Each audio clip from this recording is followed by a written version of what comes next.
Agora nós vamos falar de um assunto que mexe com toda a família, o namoro na adolescência. E isso está presente na maior parte das famílias. Nosso repórter Caio Oliveira foi às ruas de Maceió para conversar com alguns jovens. Em seguida, bateu um papo com a psicóloga para falar melhor sobre o assunto. Veja aí essa matéria. Quando os filhos eles começam a atingir essa fase, né, da pré-adolescência com a adolescência, então sempre existem momentos em que eles se deparam com diversas emoções. Então, assim, é complicado muitas vezes para os pais até se conscientizarem dessa mudança, né, da vinda da infância para a adolescência, e quando eles começam a ter esses relacionamentos mais intensos, né, é necessário até para que a formação da personalidade realmente ela venha se concretizar melhor. Essa relação de pai e filho, ela deve ser construída desde sempre. Tem que existir um diálogo da parte do filho para com os pais, né, em diversos setores da vida.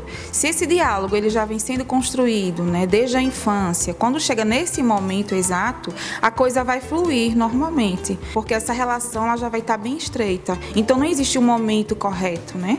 Então assim, automaticamente as coisas vão acontecendo e vai chegar esse momento em que o filho, agora para isso é necessário que o filho ele sinta bastante confiança, né, nessa relação com os pais. E os pais sempre separarem a questão, né, da autoridade de pai para filho, como também de amigos. Né? Tem que existir esse distanciamento, porém com uma relação bem natural mesmo. Nesses últimos 10 anos vem se batido muito na tecla dessa relação e a importância. Então realmente nesses últimos 10 anos, essa relação família, né, e pai, ela vem realmente sofrendo barreiras, né? Eu acredito que ultimamente, mesmo em meio a esses conflitos, mas se tem dado uma atenção especial para a família, né, que é a base de tudo. Na construção dessa personalidade, nós precisamos das relações bem estreitas. E quando essa relação com a família, que é a nossa base, né, que é o início de tudo, se ela é quebrada, se ela não vem sendo construída da forma adequada, isso com certeza vai refletir a construção dessa pessoa. Faz necessário, né, que nessa idade realmente a questão de estarem apaixonados, enamorados, isso vai contribuir para que eles se descubram em todos os sentidos. Então, se essa relação lá tiver bem chegada, então eles vão conseguir passar, né, os pais sempre conversando, orientando, né, e nessa relação eles vão chegando. Não existe a receita de bolo, mas o principal mesmo é o diálogo. Os pais vão estar sempre orientando dos riscos, dos cuidados, vão estar sempre prestando atenção no comportamento do seu filho, não é?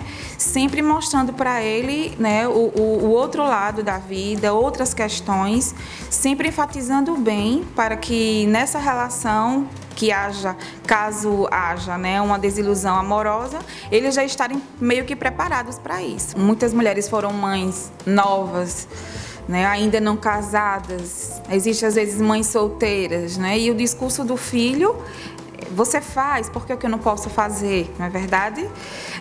Mas é como eu falei, né, desde o princípio, batendo sempre na mesma tecla. Se o diálogo ele for bem elaborado desde sempre, então o filho ele vai estar entendendo em que momento foi que a mãe passou por essa situação, qual o contexto que ela estava, qual era o contexto familiar, né? O que ela sofreu posteriormente a fazer essa escolha. Então ele vai estar entendendo e, obviamente, ele não vai querer repetir os mesmos erros que a mãe. Por mais que nós estejamos em tempos modernos, diferentes, encontramos pais que tentam controlar a vida sentimental dos seus filhos, saber quando eles devem começar a namorar. E hoje nós viemos até o centro de Maceió para saber de perto. De um lado nós temos os pais querendo aconselhar os filhos no melhor possível, do outro uma geração que seja madura para enfrentar um relacionamento. Nós vamos conferir hoje aqui no Herança da Família. Eu, como mãe, né, desaprovo totalmente. Eu acho que os pais têm que prestar muito atenção, porque os jovens hoje estão muito avançados, né?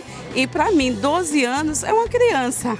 Tem que estar no lugar de criança. Então, eu não aprovo. Tá aí a responsabilidade do pai tentar ser amigo sempre. Entendeu? Porque a gente vê que um relacionamento começando cedo demais, muito raro dá certo. Entendeu? Por causa das coisas, das oportunidades. E isso causa muitas vezes numa gravidez, entendeu? Numa gravidez indesejada, né? Uma criança cuidando de outra, né? E isso aí consequentemente vai deixar uma sequela muito grande. Eu mesmo tenho 3 filhos, um de 13, um de 16 e de 21, só que eu ainda fico me perguntando às vezes como lidar ainda com a adolescência, porque é muito difícil. Eu tenho muita sorte porque os meus filhos não gostam mais de estudar. É muita sorte, né? Mas eu vejo que essas adolescentes, principalmente as meninas, precisam mais de pulso dos pais e que os pais intervejam mais esse negócio de estudos, trabalho, tentar ocupamento dos jovens, porque hoje em dia está mais difícil. E nessa idade fica mais rebelde. Realmente a adolescência ela tem uma rebeldia muito grande. Se os pais for se preocupar muito com trabalho, ou tá o tempo todo deixando ficar na ausência da educação do filho, isso é muito difícil, porque a adolescência hoje em dia está muito difícil de controlar. Preservar assim, um tempinho a mais com os filhos, né? Porque tem muitos pais que, como trabalham, tudo, não tem tempo para estar com os filhos. Então acaba que os filhos fazendo o que querem, né? Se relacionando com quem querem e muitas vezes essas amizades não são boas. Rapaz, eu acho que estão muito precocemente, né? Esse negócio de namoro de 12, 14 anos, pode até ver que o nível está muito alto de gravidez, tem que ter mais juízo aí, né? Eu acho que a vida perdeu mais um princípio, eu acho que o pai deve estar mais junto com o filho, conversar, virar um amigo. Porque hoje o pai e o filho, o relacionamento é mais como uma obrigação.